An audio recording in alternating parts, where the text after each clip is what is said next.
everybody. Welcome back to Psychedelics Today. Joe Moore here, joined by our guest, Micah Haskell-Hoehl in DC. How are you doing today, Micah?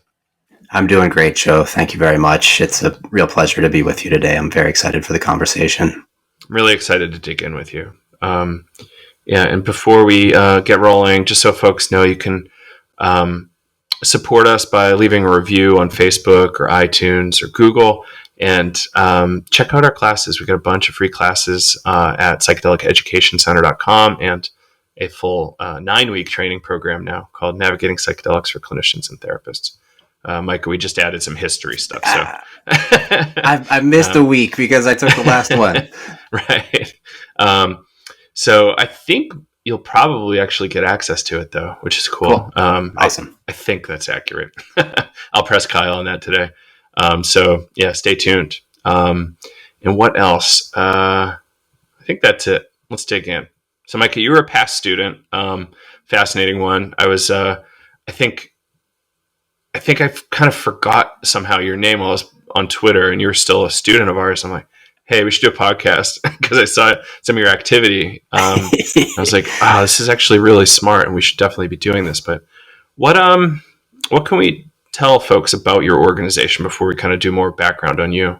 Sure. Thank you for the question.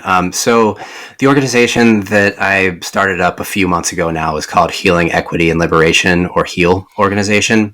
And our mission is to create a justice framework for psychedelic decriminalization, regulation, and healing using federal policy. So I have a federal policy background, for better or worse. That is sort of, what I have some skills with at this point in my career. And I felt that, it was needed and necessary for an organization to come into the federal policy space to talk about psychedelic issues that are beyond FDA approval, Controlled Substances Act scheduling, and decriminalization, to talk about, what this new world of access to legalized psychedelic healing and decriminalized drugs overall is going to create. So the issues that I see as sort of one step down the road from all of those issues are, who's going to have access, questions of once these therapies are stood up, are we going to see mental health disparities in this country get worse, not better, because it's only people with money or gold-plated insurance plans who are going to be able to access them? Are we going to prioritize healing for poor, BIPOC, LGBTQIA2S, disabled people and other individuals and communities that have experienced historic oppression in this country? Again, just equitable access to the medicine, how the psychedelic community engages with questions around ending the drug war overall. Questions of intellectual property, promoting things like healing justice, basically just trying to yes and what's already happening in the psychedelic space. And my sense is that we've got a limited window of opportunity to really raise all of these issues with policymakers before the folks with, more money and more power come into the space and set the parameters of the debate. So that's why I wanted to hang this shingle out there as soon as possible and really start to do the work and raise the profile on these issues with federal policymakers. I know there's a ton to unpack there. One thing that I really like to throw in is the fact that liberation is right there in the name of the organization. I believe that, in the psychedelic space, we're on a human liberation mission here. And I'm very skeptical about the idea that federal policy can be used as a tool of federal liberation, but it's a question that What do you mean by liberation?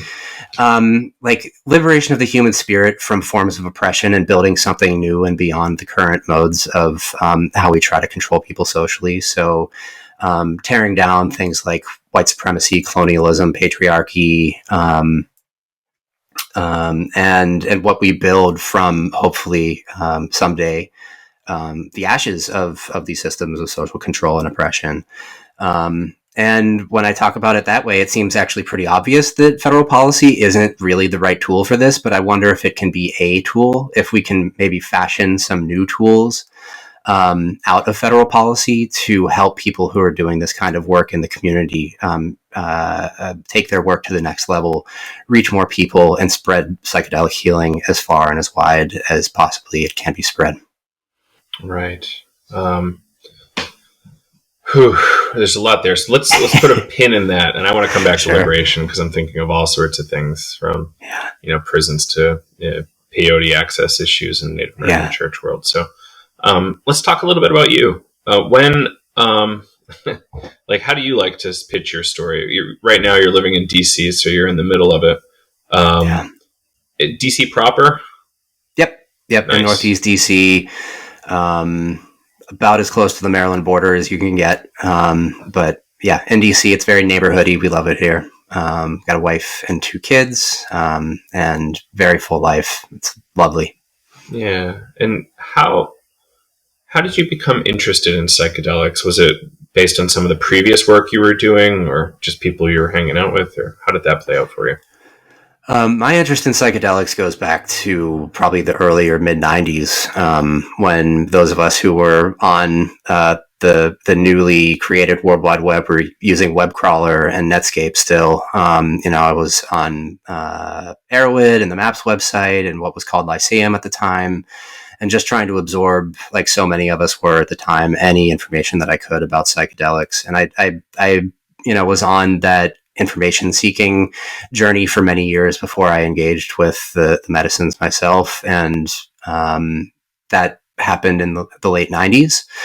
I had lots of very diverse experiences, including very healing ones, where a deep depression that I'd been in for the last 2 years of high school was basically lifted like the clouds after I went to a couple of raves and took obviously unregulated ecstasy.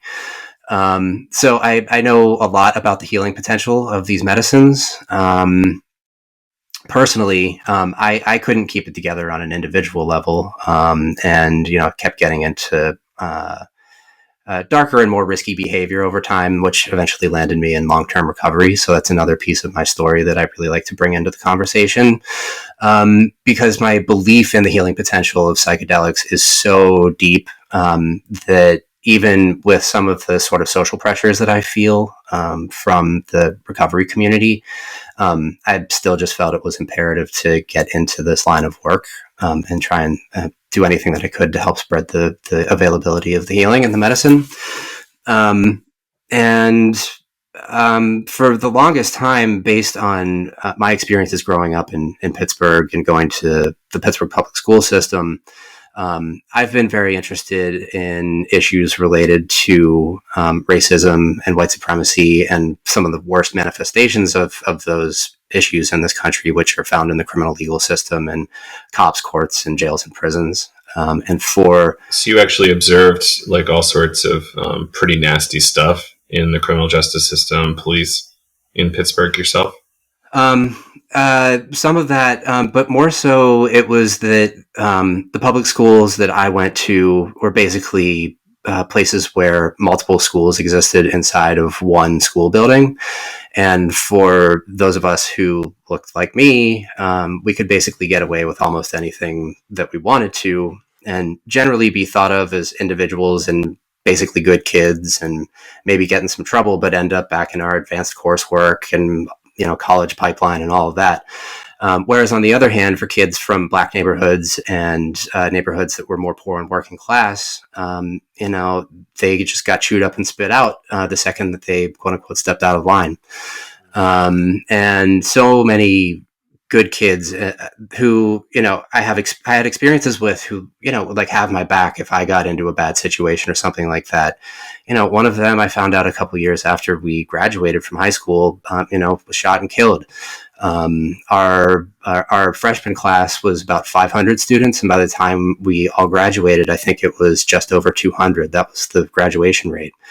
So I saw issues of systemic oppression very close up from a very early age. I remember in 4th or 5th grade seeing, kids my age in red and blue who, claimed the Crips and Bloods, just wailing on each other. And I really just from as early as I can remember, can recall thinking there's not that big of a difference between these kids and I.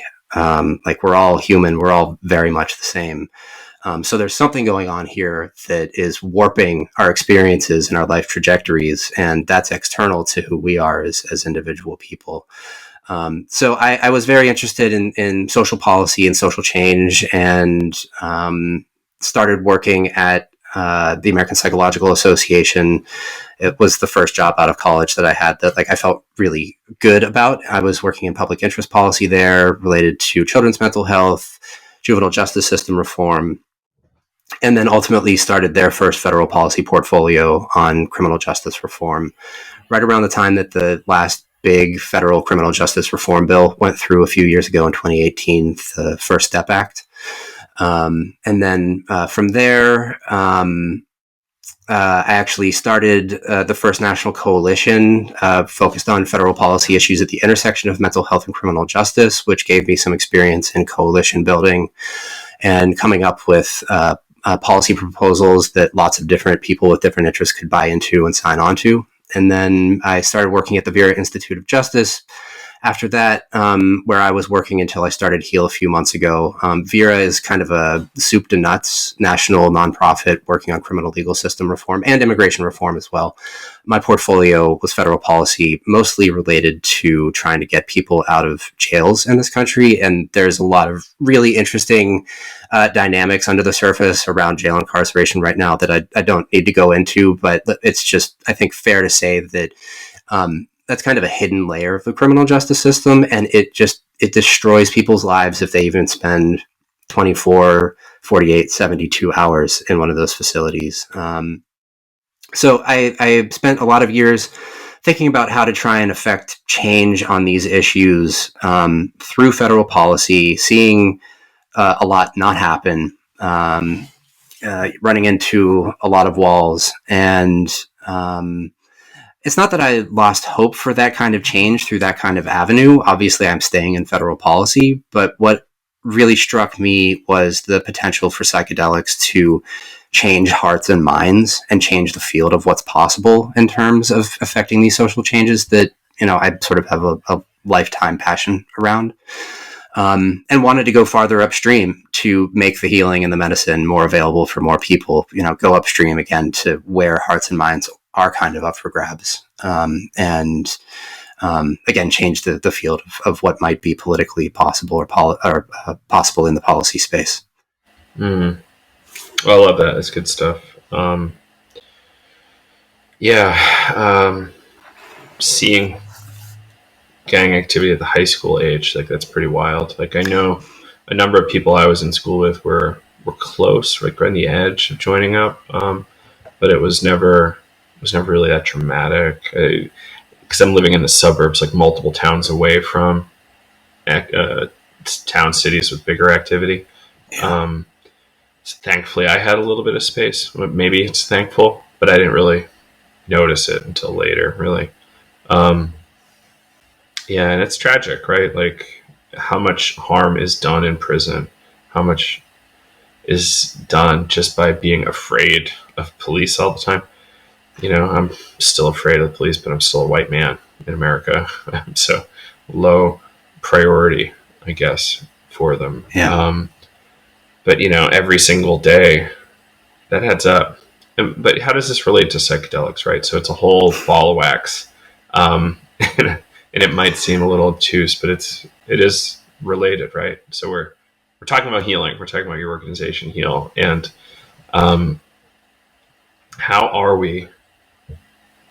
what are we actually trying to do here? Liberation is what a lot of people talk about. And I think it's an admirable goal, something to look at. And so let's look at the Native American issue maybe as part of that, because it's still not a great scene in the Native American world. And it's, allegedly the country started helping them, a number of decades ago, allegedly. But I don't think that's really accurate. If we look at the conditions on a lot of reservations and the relations between tribes, and I think you've probably seen some of the videos coming out of South Dakota as of yesterday.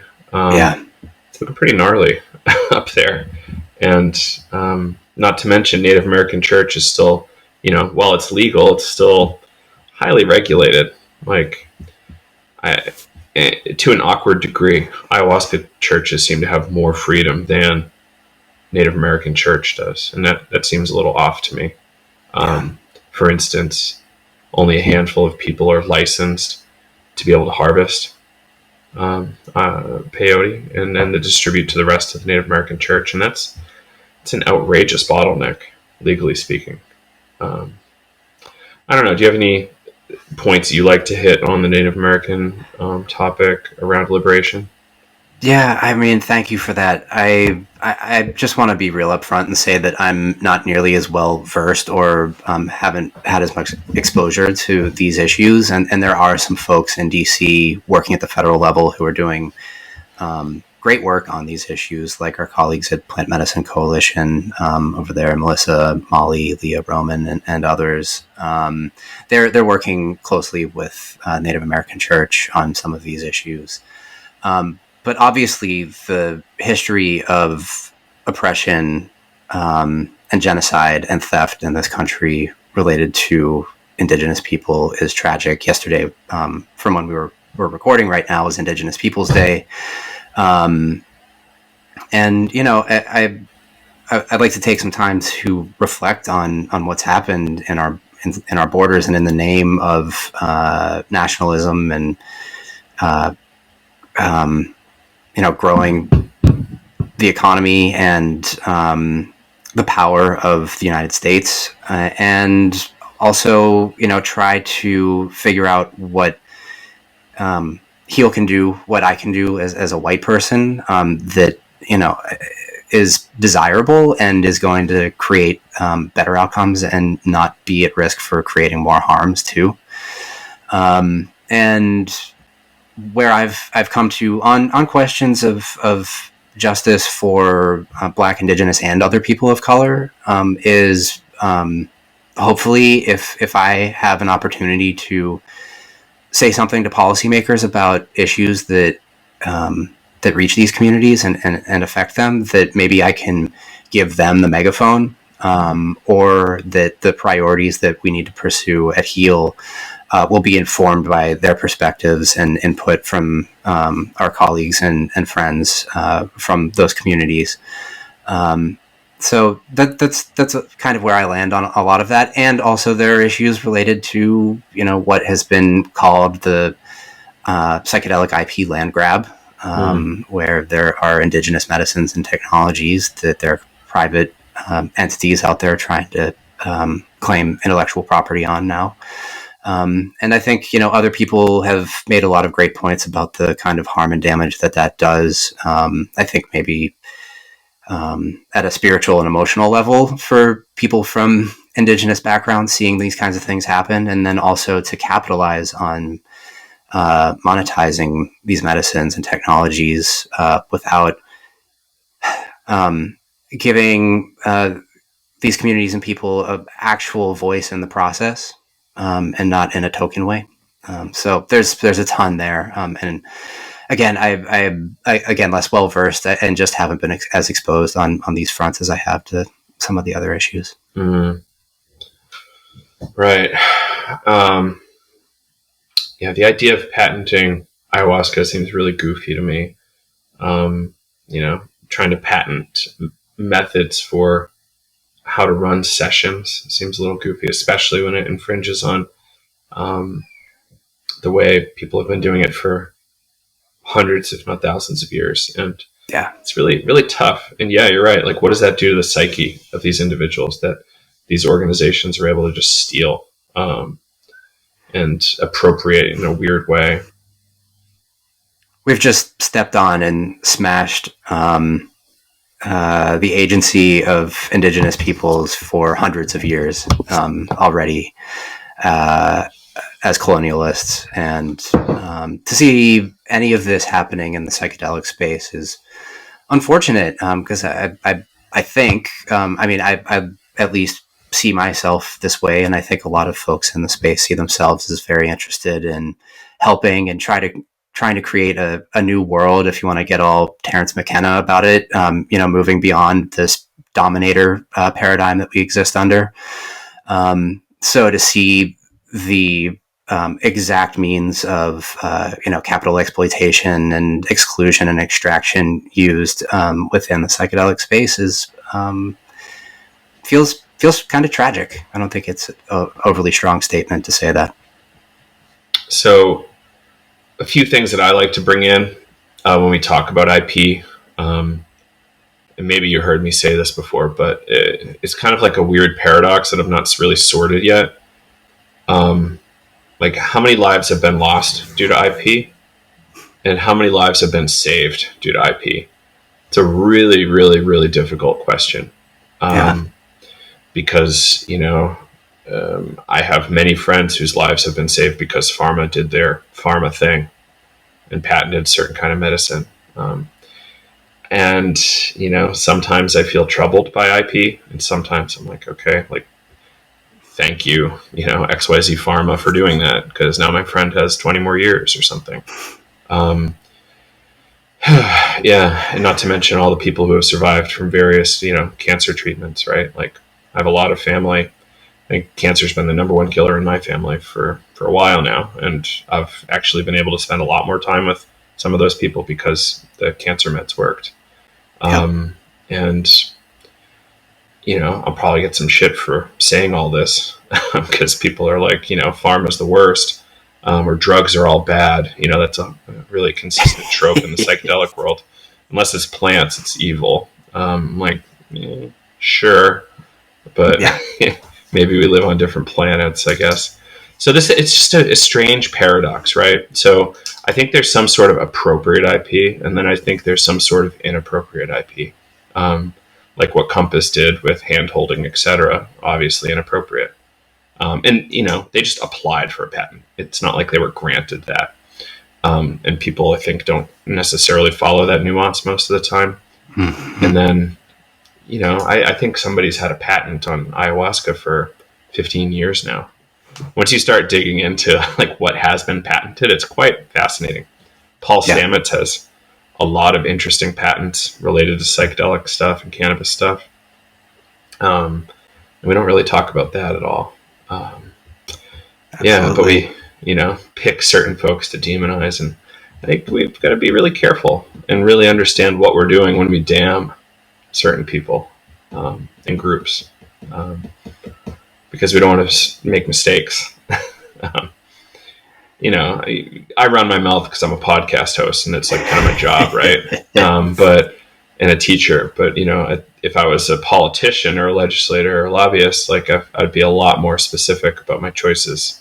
But yeah, I don't know. Any thoughts on this kind of inappropriate versus appropriate IP as it relates maybe specifically to indigenous groups? So I shared a little bit on that already. One thing that I would like to say that at more of like a philosophical level, I suppose, is, intellectual property is a human created tool. It's not inherently evil. And I think we do need to be nuanced about it. And I know enough about the history of intellectual property and patenting in the healthcare space, probably to be dangerous to myself and others. So I'm going to try and tread lightly here. But from what I understand, there were social norms that were basically prohibitive of the medical industry applying for and using patents to exclude others from engaging in their practices up until sometime in the mid to late 20th century.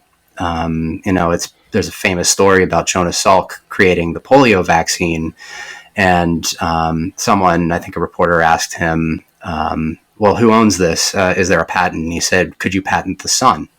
And I think that that's a really brilliant answer and reveals a lot of the nuances that sometimes get papered over by IP good, IP bad. A lot of what is patented in the healthcare space, is propped up by research that was funded by the NIH or some other, public interest, publicly funded entity. I'd really like to talk more about maybe some public ownership, for example, of treatments that are created through basic research that's funded by taxpayers.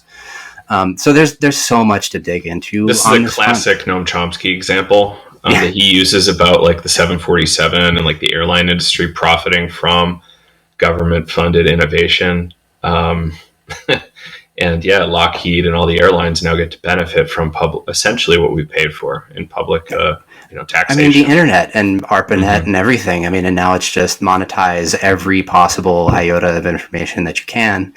And if you suggest in some circles in public that the public should benefit from the way that the internet is operating, you'll just get laughed at and shouted down. So, yeah, there are through lines from a lot of different places in the economy and in social conversations that are similar, I think, to what we're talking about with IP and the psychedelic space. There's so much here, and there's such a rich history, and we do have to. How do we factor that in? I don't know that people have develop this line of thinking well enough for us to have like a agreeable solution for many parties, right? Because like somehow we're going to have to get corporate buy-in eventually, unless we can figure out how to, transcend that somehow in a reasonable way, which I don't necessarily see happening in the next 5 years, but perhaps, it's interesting, and people in the psychedelic space might not really observe what happens in the software world directly, but the software world is people are constantly suing each other. I think I was kind of party to a few acquisitions in my software career where lawsuits were used as leverage in a buyout, and it's kind of just like bullying and just like empty out your pockets, I want your lunch money kind of stuff. I think, it's goofy, but it's like, there's something there. And just because you have more cash, the system works for you. And, we've got to stay aware of this, but we've also got to be a little bit, in your organization, Micah, is interesting because it, I think by definition, is looking at things outside the scope of the pharma model. Making good arguments to defend that stuff is going to be part of what you do, or it is part of what you do. And how do you stay out of that pharma discussion? Because it's going to be 95% of the conversation, I think. But there is this, how do we protect everybody else? Like I was saying before we were recording, it's hard to make acid, mushrooms, ayahuasca, etc., more illegal. So it's all up from here, really, I hope. And cities like yours have now decriminalized a lot of psychedelic compounds and substances. So, we've got some reason for hope.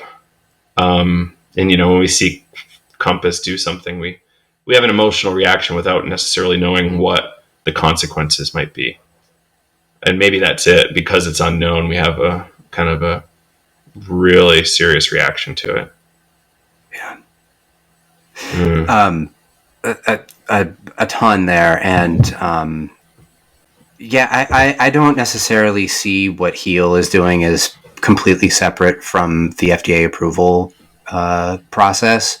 Again, it's more of a yes and I think again, going back to the name of the organization, it's the other part, which is Healing Equity. To me means two things. One is that all psychedelic healing is valid, and that nobody has a monopoly on what psychedelic healing means or looks like or should mean or look like. And then also equitable access, again, to the medicine. And the questions that come to me after that is, how can public policy and public systems be leveraged to pursue those goals? And I think that there are going to be times when the pharma partners will actually be important in trying to make some progress. And then there will be times where we're going to fight like cats and dogs. And that will be important to make sure that we, show up, to use a terrible metaphor, with a gun to a gunfight, and not shy away from it just because we're psychedelic people and, want to change the paradigm that we're living under and believe in human liberation. We got to fight like hell when the circumstances call for it.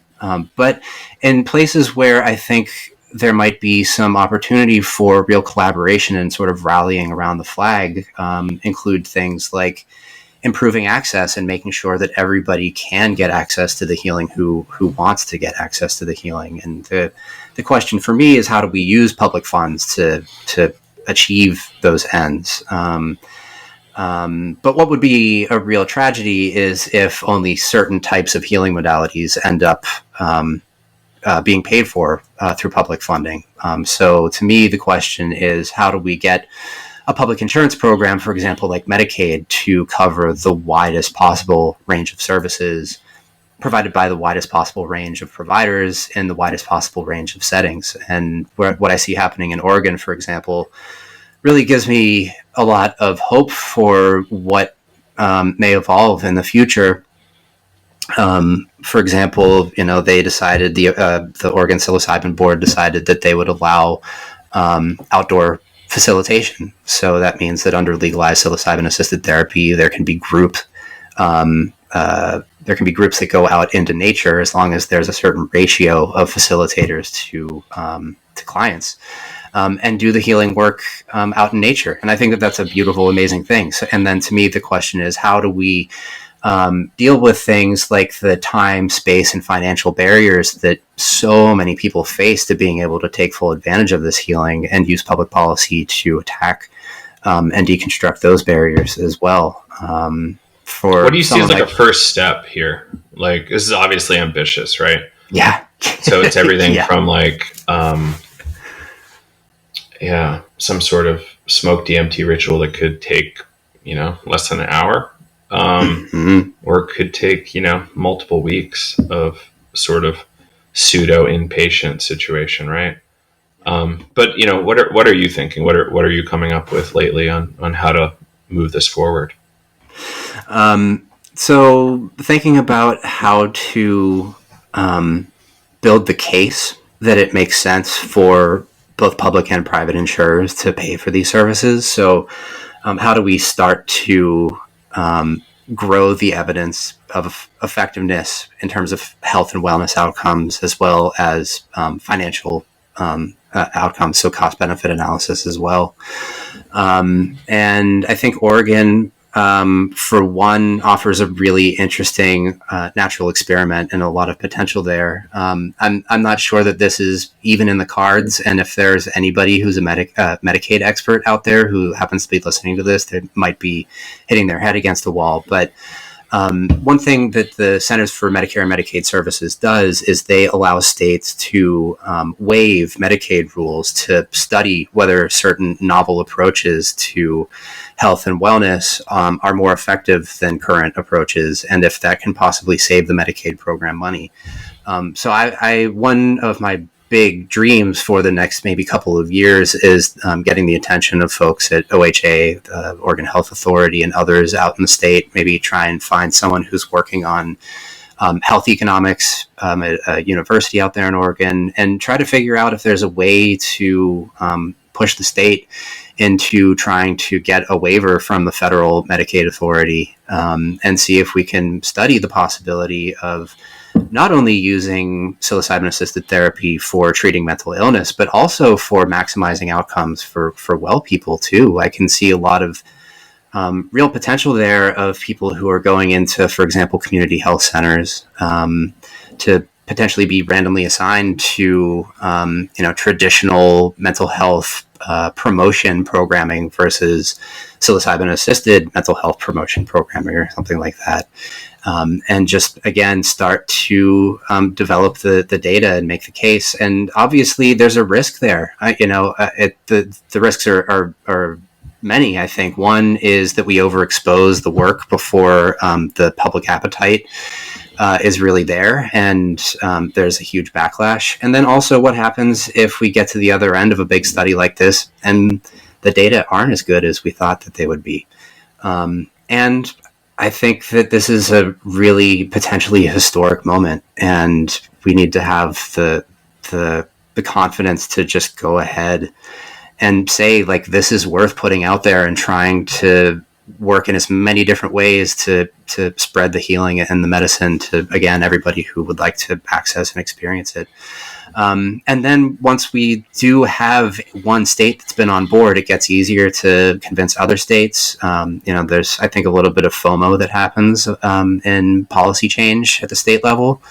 I would love if 5 or 10 years from now, we really have a robust, publicly funded set of services available to people for psychedelic healing.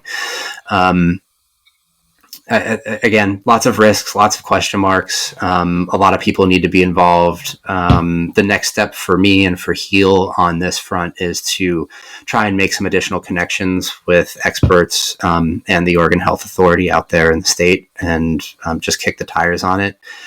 But even something falling short of being able to do a Medicaid demonstration is just like, maybe we need a white paper. I mean, I realize that's of limited value, and also maybe it would be helpful to have a roadmap, or an idealized roadmap at least, of how we get from here to that end state of having, anybody who wants to experience this healing able to at basically no cost at the point of sale. Then I think this also brings in a bunch of other policy questions as well. Like, I'm a white middle class guy. If I want to take a lot of time to go do a medicine journey and then take 2 days off after or more to work on making meaning out of what I've experienced, I can basically do that. But people who don't have any help at home and have multiple kids, or one kid even, and are working a full-time job or multiple jobs, don't have good health insurance, and don't have any paid time off, what about their situation? So to me, this is where I start asking questions about what other policy conversations also are psychedelic policy conversations. And I think things like paid leave for sick time, but also personal time. I mean, there's a point to be made there about why the psychedelic movement should be concerned about issues like this. If we really want to spread this around in an equitable way, I don't think we can shy away from getting involved in other social policies as well. So some of the research had a lot of issues with recruiting people of color. So, the research isn't as well fleshed out as we want it. We want to think, right? Like, there's not enough diversity in there. And part of this is people not being able to take time off of work. Like you just said, can I take time off work? Are my kids going to be okay? And these are often the people that need healing the most. I personally like to separate this idea of research from healing. Like, while there can be healing in research, not all research is healing. And it's actually designed right now specifically to be research, not to be a clinical application. In my book, like, that's how I see the difference here. We're just trying to get the data so that we can move it forward and then do the actual clinical work. If it's in a clinical container, right? Like, there's plenty of people doing this in ayahuasca worlds now. It's quite, ayahuasca and various plant medicine groups seem quite diverse. But that's my outside perspective. I don't really interact with them too much, so it's hard for me to say for sure. Yeah, the problems with recruitment in the clinical trials is a huge bummer. And people who have done a lot more work on these issues and come from those communities have a lot more and better things, I think, to say on these issues than I can. But, the work and writing of scholars like Monica Williams and Nicole Buchanan talking about who's missing from these studies, but when there is a Black trial participant and they have a bad experience because they experience microaggressions coming at them in the middle of an MDMA-assisted therapy session from white clinicians, and they can't get up and leave because they're inebriated at the time.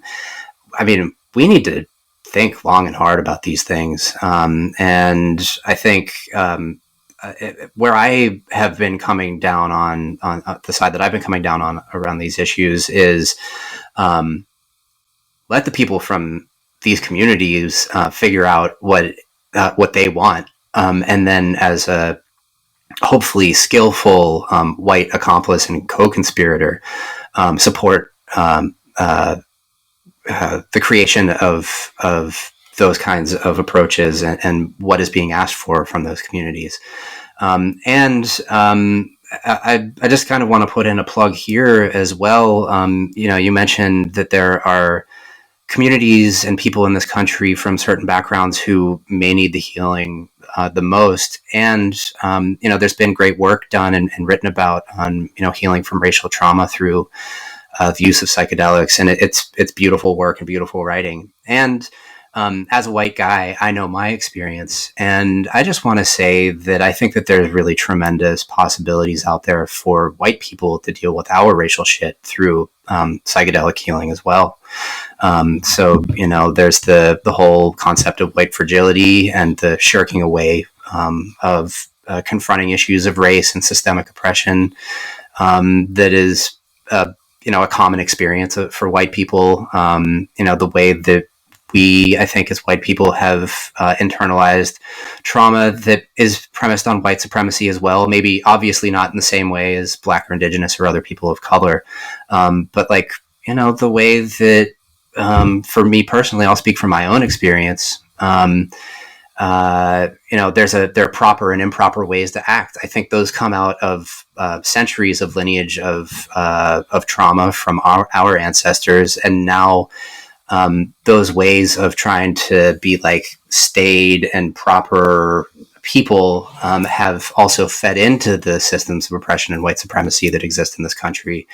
And psychedelic healing is a real amazing opportunity for us to dig at those issues in ourselves, because the systems of oppression operate external to us, but also through us, and exist inside of us too.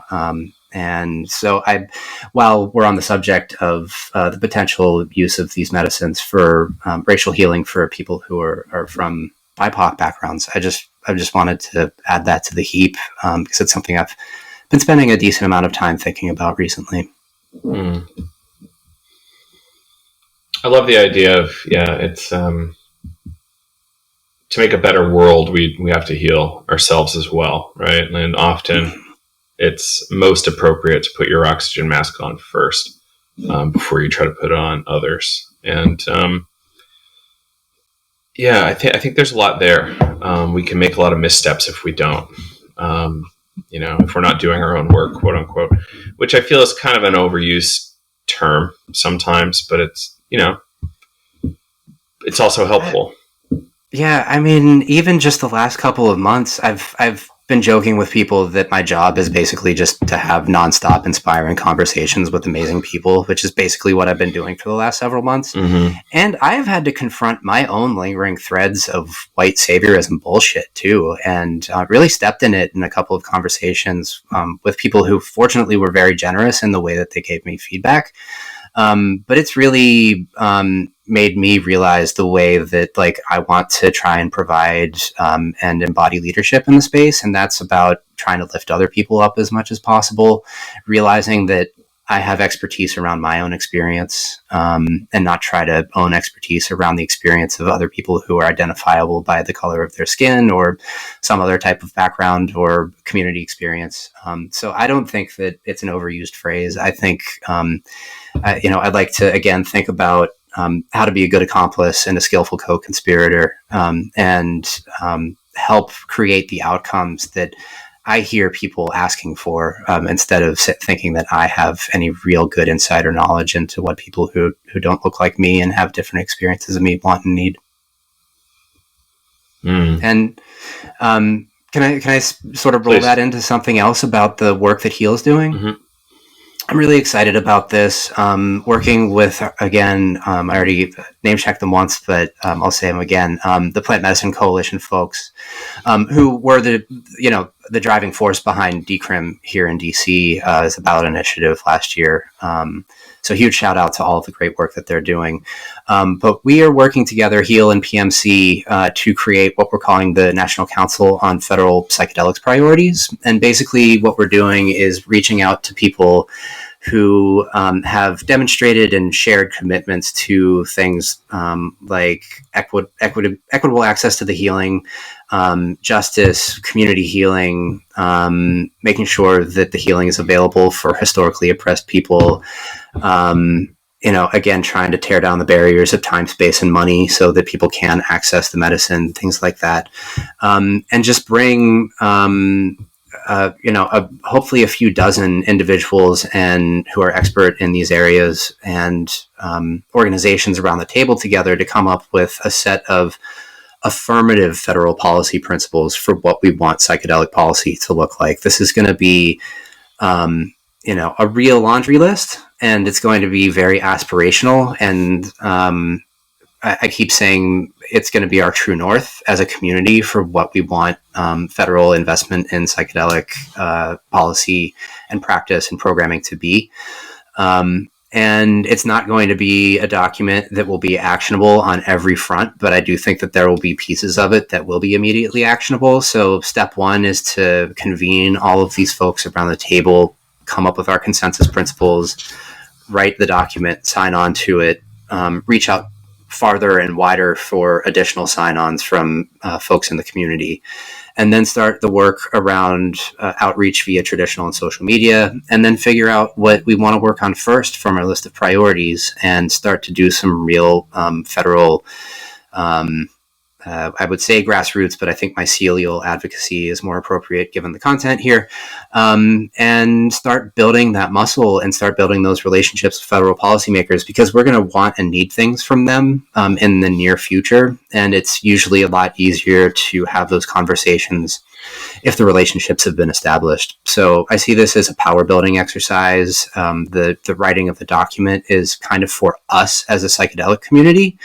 Again, to have something to rally around and be really excited and enthusiastic about. And when it comes to public policy, especially around psychedelics, since I see the change on the horizon, like it's going to happen. The FDA wave is here. The decrim wave is here. So since the policy change is going to happen, the question to me is what other changes are coming and how do we approach that? And, I think about it from on the one end of the spectrum as an effort to make sure that the policy changes don't harm people in communities that we're interested in helping through the availability of psychedelic medicine, to the other end of the spectrum, which is to promote the maximum good and benefit that we possibly can. So if we're not there and we're not making a bit of a stink and making ourselves known, the policy is just going to get written without us, and our lunch is going to get eaten on the way to the table. And if we are there and we are engaged, we are at the very least going to stop harm, and at the very most, hopefully, direct resources to the things and activities that we want the resources directed to. So I don't know when the episode is going to come out, but hopefully we'll be, everybody getting around that virtual table pretty soon, November, hopefully for a kickoff event. Stay tuned. I think that this could be a really potent and powerful effort and a series of messages that we can put out there into the public and start again getting on the radar of policymakers. And I also just want to state the importance of it sounds and feels a little bit dirty, but finding bipartisan support anywhere that we can, and finding and leveraging the relationships with potentially strange bedfellows in any way that we possibly can. I was talking about these issues with a wonderful colleague who convenes folks from the criminal justice policy community around a table for a brown bag once a month or so. And it's not just the criminal justice reform people. This is also like Fraternal Order of Police, National Association of Police Officers, folks who have Donald Trump come and speak at their conferences and things like that.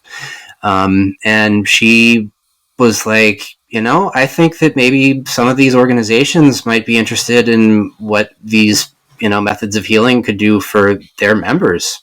And, that feels awkward to me. It really does. And, I feel like if there are a number of law enforcement agencies or officers in this country who would be interested in how they can get better and heal from their shit through the use of psychedelics, I really only feel like that can make the world a better place. So that's all just to say I'm trying not to cut off my nose to spite my face. I feel like the primary people that I want to work with are the ones who are envision themselves also as being on a liberatory mission. And how do we make the most change the fastest? And I think that means sometimes being in some awkward positions and opening ourselves up to some criticism about how could you work with X, Y, or Z person or politician who has a history of saying really bad stuff. And I think, it's not mincing words to say, or have, shown racist tendencies, if not, outright created horrific racial harms. So these are the kinds of things that we're grappling with and thinking about in terms of how strategically we move forward. The principles that we're going to be working towards are always going to inform everything that we do, though. We're always going to be striving toward that true north. And just trying to do what we can and what we have to get there. Cool. I love it. And just I don't know if this is cautionary or not. Like, I'm all for kind of bipartisan work.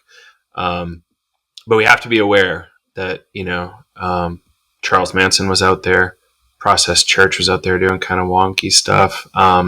Nazis are smoking psychedelics or using psychedelics. And I think various, kind of white nationalist groups are doing that, like the QAnon situation. So we have, overall, I think it's for the best, but we have to watch for those fringe cases if they get a little off the rails. Just wanted to throw that out. But Micah, what other groups can you name that might be coming to the table with you, or individuals beyond what we've mentioned before? I'm working to get Melissa on, by the way. It's just been ages. Awesome. Yeah, well, this is so wonderful. I'll be excited to hear that when it comes out. So off the top of my head, some of the organizations who are going to be participating, and I want to preface this also by saying that we've had a lot more verbal commitments. So I do anticipate this group growing sizably. But Brooklyn Psychedelic Society, People of Color Psychedelic Collective, the Ancestor Project, Fruiting Bodies Collective, a couple of the lawyers who work at Calyx Law, which is a law firm that's working on cannabis and psychedelic, working on behalf of cannabis and psychedelic companies. Where are they? Do you know? Frequently do so, the Bay Area. But frequently do so from the perspective of protecting psychedelics from patent abuse. So we anticipate getting into some of those issues. And there are others whose names are escaping me right now. And the folks who I'm really working to reel in include folks who are not even necessarily in the psychedelic space proper, but drug policy reform more broadly. So really hoping the Drug Policy Alliance is going to join and come to the table. Obviously MAPS and others. We are taking the approach that mostly universally more is better. There are definitely some folks and entities that I would not want to have participate in this conversation because they have enough money and they have enough power and they have a loud enough voice already. And most of the folks that fit that description are from industry. Super excited about where these conversations are going to go, and excited about what I can do and hopefully being of service of the wonderful vision and policy priorities of the folks who are going to participate, being put down on paper and then advocated on behalf of. That's cool. That's great. Really can't wait to see how it shakes out for you and what you're able to pull off. Government is so slow and obnoxious. That I'm I'm thankful for folks like you that can tough this out. You've probably been in DC for a while now, so you kind of know how it all works. And whenever I talk to people from DC, they have such a different perspective somehow from country bumpkin Joe living in Colorado or, New Hampshire, wherever I am. I have this kind of Chomsky-esque Chomsky-esque edge on my critiques often, and it's hard to get around them and see that there's like practical good that can come sometimes when we put in the right effort and intention. Well, I thanks for that. I really appreciate it. And, I want all the change right now. Just because I work in this area doesn't mean that I'm not impatient. And for better or worse, like this is where I've spent almost 20 years developing contacts and relationships and skills. So the mission feels big and important enough for me to want to continue working through this modality to be a part of. And I think it's the place where my unique experience can best serve what's going on with the movement or collection of movements that create the psychedelic movement to help move that forward. So yeah, I'm committed, and it doesn't mean that I don't have a lot of like insecurity and a lot of impatience and questions and other hangups about doing this work. I mean, also, federal policy is where everything goes to be caricatured and pilloried and polarized as well. And it's every step of the way, I am concerned about really stepping in it and the risks that we're trying to navigate, and somebody deciding that they're going to make political hay out of creating a caricature of what we're asking for around psychedelics.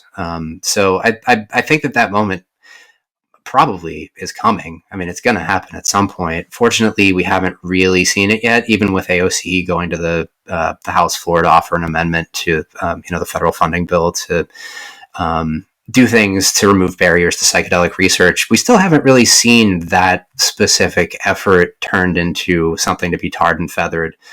So that gives me hope. And I think we need to be prepared for someone with, presidential ambitions like a Tom Cotton or a Josh Hawley, doing something like really unscrupulous and just turning us into the worst caricature that we possibly could be for a few cheap political points.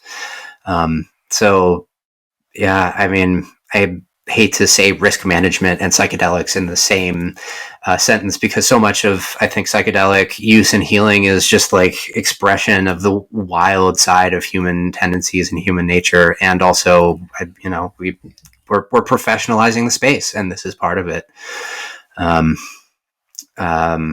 But yeah, I've got a ton of hope and a ton of enthusiasm, despite having seen glacial progress on the issues that I've worked on over the last 17 years.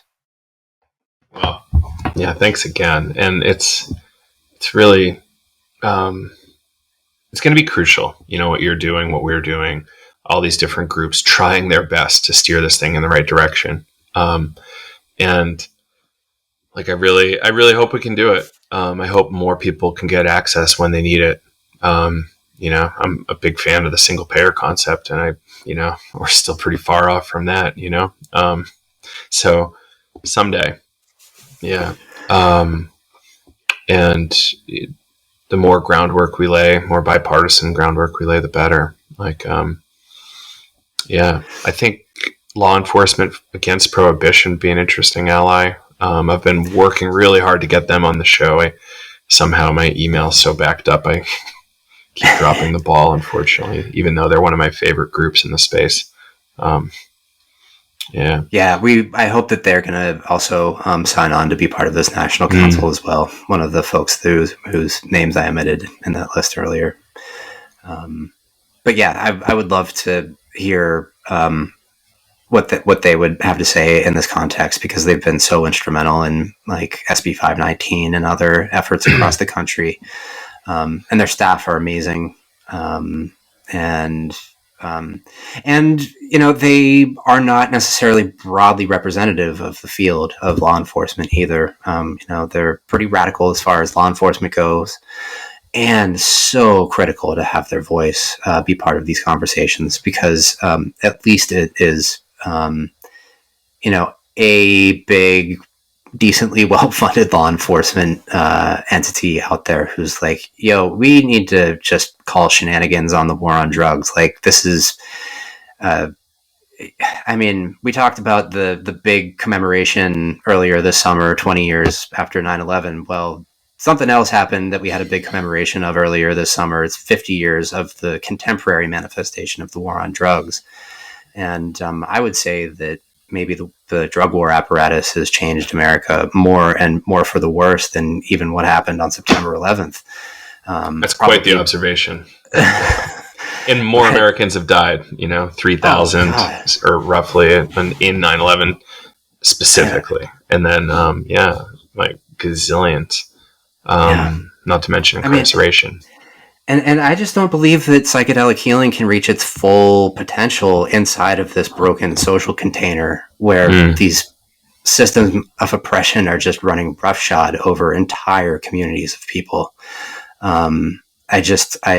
I fail to see how that's possible. So I think as a movement, I would challenge folks to think about why it's psychedelic to promote a full and like hard stop to the war on drugs. Cool.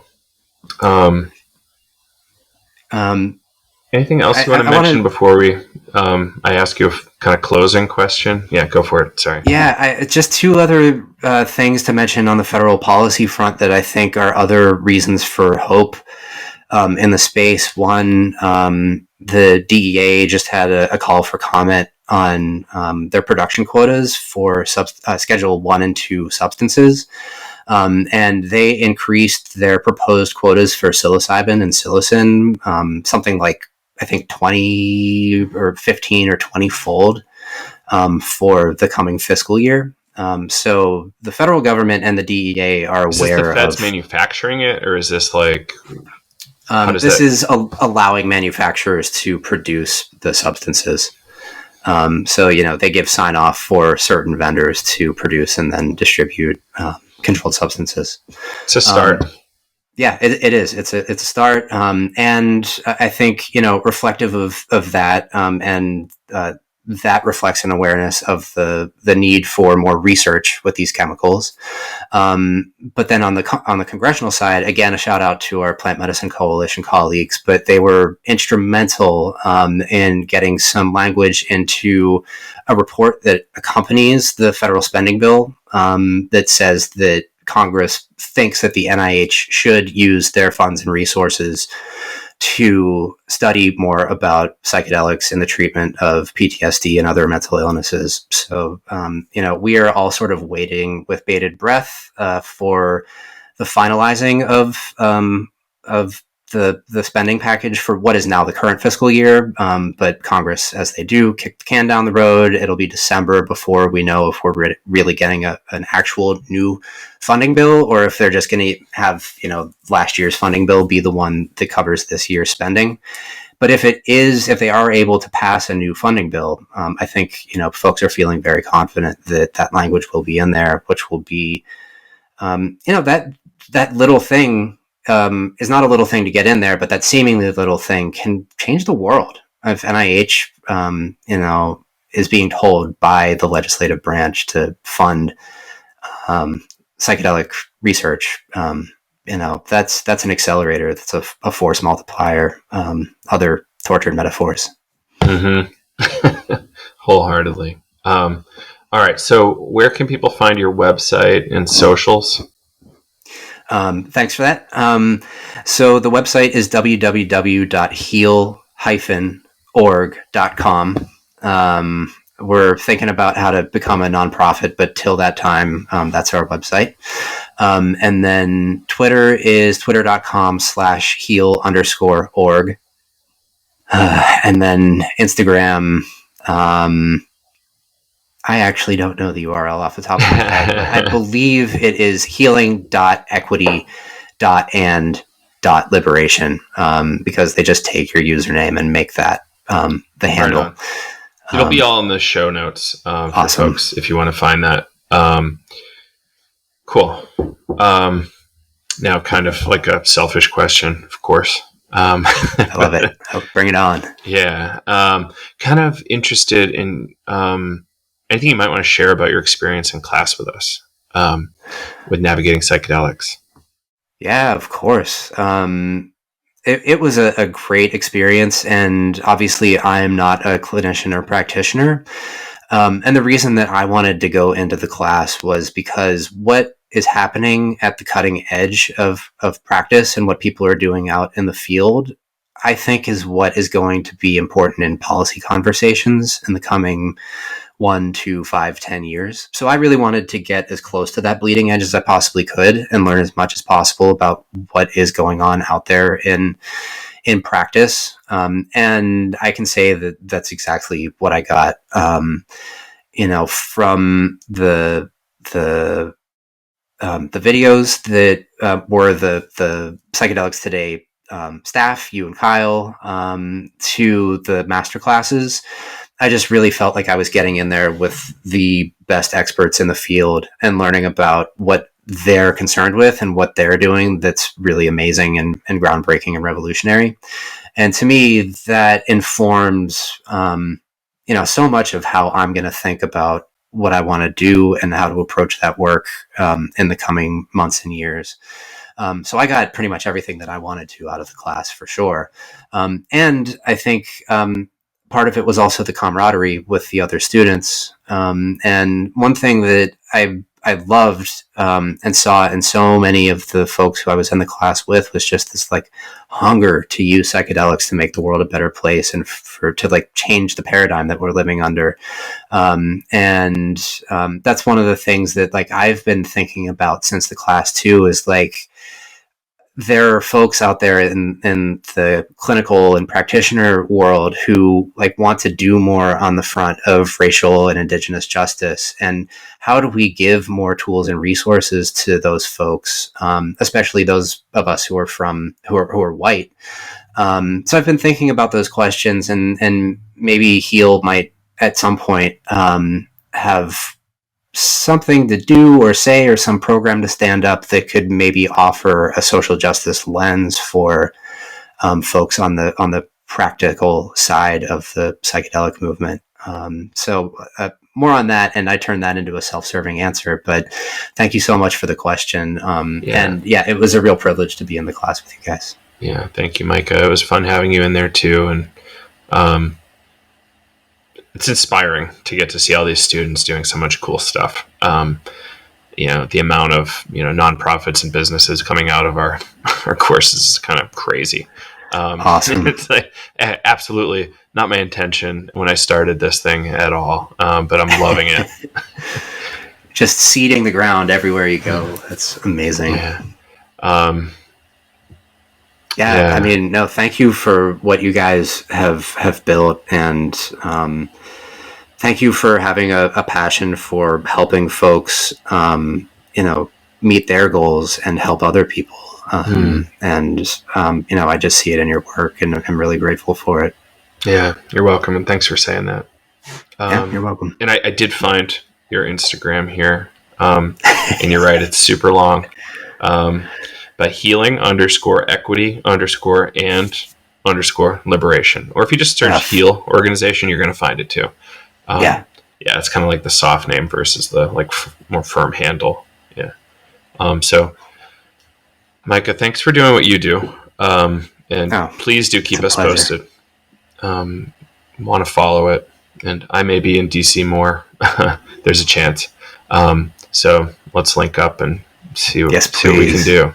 That'd be wonderful. It's been my pleasure to do what I've been doing, trying to come at it from a posture of service whenever possible and keep the ego out of it, which doesn't always work. And again, just the people in this space who I've been able to connect with, you and Kyle and very much included in that. It's just such a pleasure. So thank you for everything. Oh, absolutely. And thank you all for tuning in to Psychedelics Today. This is Joe Moore, joined by Micah Haskell-Hoehl, and representing the HEAL organization. So thank you, Micah, and until next time. Be well.